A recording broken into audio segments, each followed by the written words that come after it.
Good morning, everyone. Charlton told me to begin my introduction today by saying, pay no attention to the people behind the curtain. What a delightful treat it's been to have Friends of the Groom Theater Company here at Church of the Holy Communion this weekend.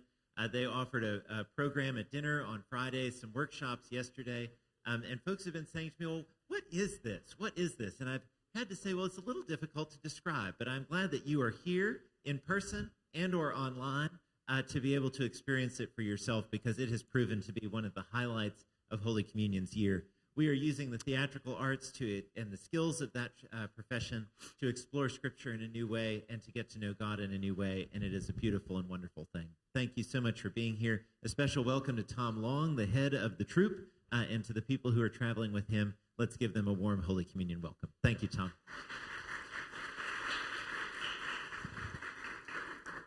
Thank you.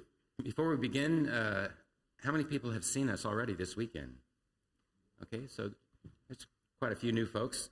Then a brief word of explanation about our name, Friends of the Groom. This is our 43rd year of existence, and in that time I've had to repeatedly explain that we are not a tuxedo rental. We have nothing to do with bachelor parties. It's actually, the name comes from the Bible. There are a number of places where the kingdom of heaven is described as a great wedding banquet. And Jesus is always pictured as the bridegroom at the banquet. So Friends of the Groom really just means friends of Jesus. There are about three. We travel mostly in teams of three. The other two folks who are with me this weekend are Jocelyn Sluka and Colleen Scheid. We rehearse at St. Thomas Episcopal Church outside of Cincinnati, but the members of the group come from different denominations and different churches. And before COVID hit, we traveled pretty widely, usually hitting 10 to 12 states every year. In the last 10 years, we've been to China 4 times, Jordan, Israel, England. Jocelyn's been to Uganda, Greece twice. So we've been getting around. If you'd like any other information, we're online under friendsofthegroom.org. The org is very important. Friendsofthegroom.com is a wedding supply house. And in the back of the room, there are some handouts on the table there about the group and a sign-up list. If you'd like to get on our mailing list, we're evolving into a video company these days because of COVID, and we're always trying to post new videos, and you can see those if you sign up for our list. We'll alert you when they come.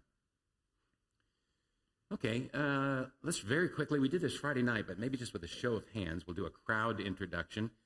Raise your hand if you are a member of the church.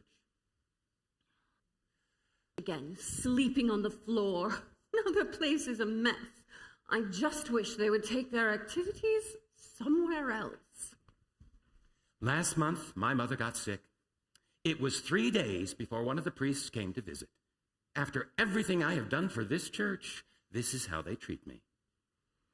Why can't they keep that child quiet during the service? I raised 3 boys. None of them ever carried on like that. Last Sunday, the ushers seated someone else in my pew. It was disrespectful.